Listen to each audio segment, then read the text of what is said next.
You know, there are a lot of well-known chants from political rallies throughout history. There was, "We like Ike" for Eisenhower. There was "Hell no, we won't go" for the many protests during the Vietnam War. More recently, there was "Build the wall" and "Lock her up" during the Trump campaign back in 2016. These kinds of chants are historic artifacts in a way. Historians study them to get a sense of what things were like in the past. Yesterday, another chant was added to this storied list. It happened at a Tim Walz rally, of all places. We're talking about an instant classic here, one that future historians will study for a long time. And then after studying it, they'll look at each other and say, what the hell was going on back then? And then they might ask, how can this be real? And what were those people smoking? I don't have the answer to all those questions, but I can confirm, if any future historians are watching this podcast many years down the line, that this is a very real chant from a Tim Walz rally that took place in Grand Rapids, Michigan. And here it is. You tell me you had this on your bingo card, and they're eating cats, and they're eating cat. What would you say?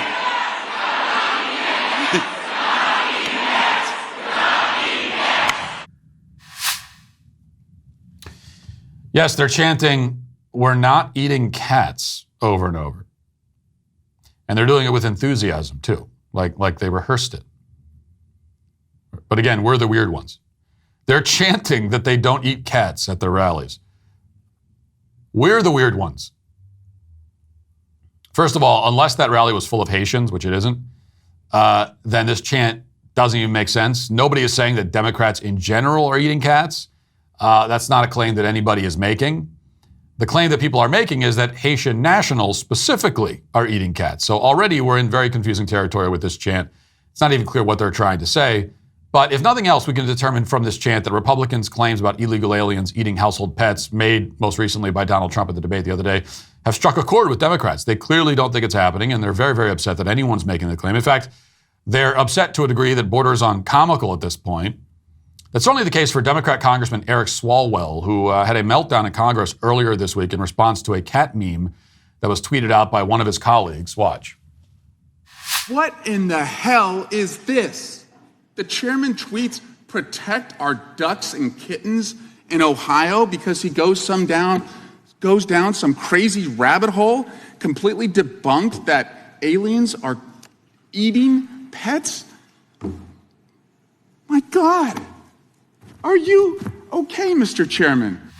Now, it's safe to say this is the first documented panic attack that a member of Congress has suffered in response to a meme.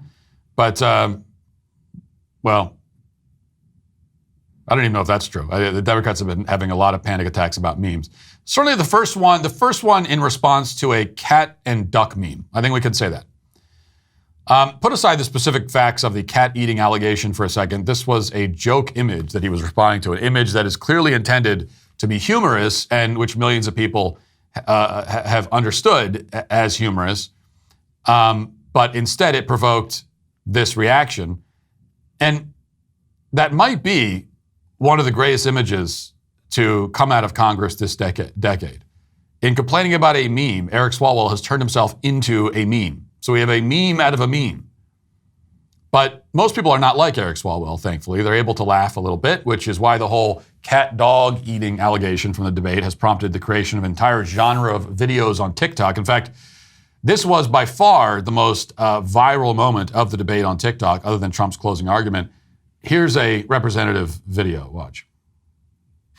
They're eating the dogs. They're eating the cats. Eat the cat. Eat the cat. They're eating the dogs. They're eating the cats. Eat the cat. Eat the cat. They're eating the cats. They're eating the dogs. Eat the cat. Eat the cat. Eat the cat. It's a banger, as the kids would say. It's a club banger right there. Suffice it to say, at this point, everything is, gotten a little bit out of hand. The facts of the situation in Springfield are now secondary to the memes. So to correct the record, in order to prevent future mental breakdowns by sitting congressmen, it's important to clarify what we know and don't know about animals getting eaten in Springfield. As far as I can tell, the allegation that people's cats are being eaten first gained popularity after this recent body cam footage from Canton, Ohio, which is about 3 hours from Springfield, circulated online. Watch this. What did you do? Why'd you kill the cat? Smile for me. Smile, what did you eat? Go like this. Did you eat that cat? Did you eat it? No, why'd you kill it? Did you guys see all this? No, we pulled up and she was just laying there with him. Did you see her eating it? Eating it. She was eating it? Yeah, she was. You call the Humane Society, see if they'll come pick this cat up. It's deceased. Wait, why is the Humane Society picking up a dead cat? The cat was half eaten?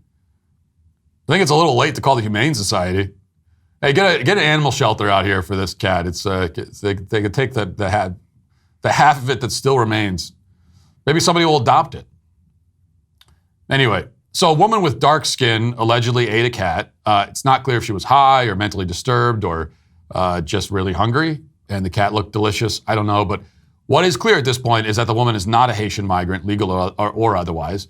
The authorities have made that very clear. At the same time, the fact that this one incident did not involve a Haitian migrant does not mean that people's pets are necessarily safe in Springfield. The Federalists obtained the audio of a Springfield resident's phone call to police from about August 26th. This is before Springfield attracted national attention, so there's no chance that the caller was just trying to play into a current narrative. And in the call, the resident reports a group of Haitian migrants carrying 4 geese. Here's some of the audio. Clark County Communications. Yes, ma'am. I got a question. This is a non-emergency line, correct? Yes, it is. Okay. I'm sitting here. I'm riding on the trail going to my orientation for my job today. And I see a group of Haitian people. There was about 4 of them. They all had geese in their hand. They got away. I couldn't make out the first 3 of the license plate, but I got the numbers. The last numbers was, and it was a gray Toyota Tacoma they took off on. There was about 4 of them. There was 2 men, 2 women. So this is obviously pretty strong contemporaneous evidence that Haitians may indeed be killing geese and other animals that they find on the street, which, I mean, I will say geese are incredibly annoying. So, if people want to kill any geese in my neighborhood, I'm fine with it. But then again, stray cats can also be kind of annoying, but I'm not endorsing eating them. Anyway, there's also these images from Springfield obtained by the Daily Wire's Spencer Lindquist showing that, quote, the heads and carcasses of slaughtered pigs are being left out in public. And you can see the image.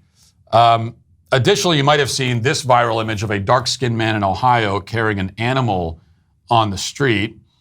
This was apparently posted to Reddit a few months ago. There was no indication that the guy is actually from Haiti, and it doesn't appear that this was photographed in Springfield. And so a lot of people are using this photograph to say, well, aha, there you go. The right-wingers are lying about Haitians eating animals.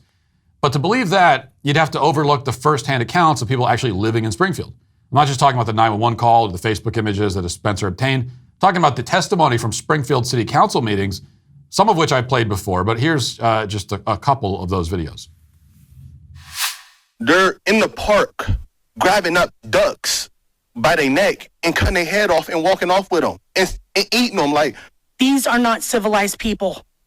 Opening containers in our grocery stores, helping themselves to what's inside and throwing the rest onto the shelves and floors. Pulling off of the highway to publicly clean and gut the roadkill lying there in front of anyone that passes by. Stealing animals from farmers and leaving their severed heads at the side of an old school where children play. Relieving themselves in public. Making some barbaric stew out of the birds that live in our park. This is insanity, and it has to stop. So at this point, in order to refute all the evidence, you pretty much have to say that Springfield residents are all wrong. They're relying on hearsay, maybe the 911 caller was mistaken about what he saw. They're lying. They're engaged in some kind of anti-Haitian conspiracy. But in order to believe that, as implausible as it is, you'd also have to ignore Haitian culture itself. And it's simply a verifiable fact that Haitians eat cats. Here's an image that Shia Reichik found from 12 years ago. It's an image of a tourist in Haiti being served a stewed cat. And it's not from some right-wing propaganda site, it's from Reddit. And there are plenty more images and posts like this. Go on YouTube, you'll find Haitians posting video tutorials about how to properly peel a cat so you can eat it for lunch. I'm not going to go into any more detail than that. Everyone knows all of this is true. It is part of Haitian culture. That is where a lot of this stuff comes from. So if you import tens of thousands of Haitians into a small town in Ohio, it stands to reason that they might bring that culture with them. That's far more likely than the claim that all of these residents are lying. No, the Haitians may not have eaten other people's cats yet, or maybe they have, but it certainly seems like they're eating other animals that can be found on the street. And either way, it doesn't matter. The only important point to make here is that Haitian culture is not our culture. And there's really nothing good about making our country more like Haiti. Okay? That's why all these Haitians are coming here. But it's also why we have to send them back. There's not a single person who lives in America who would benefit from having our country more closely reflect Haiti or Haitian culture. And that is ultimately why Democrats who are having meltdowns over cat memes and the Haitians who are eating cats, if that is what they're doing, are today canceled. If you'd like to see what else I have to say, you can access my full show by going to dailywire.com or by going to the Matt Walsh Show Twitter page. Hope to see you there. Godspeed.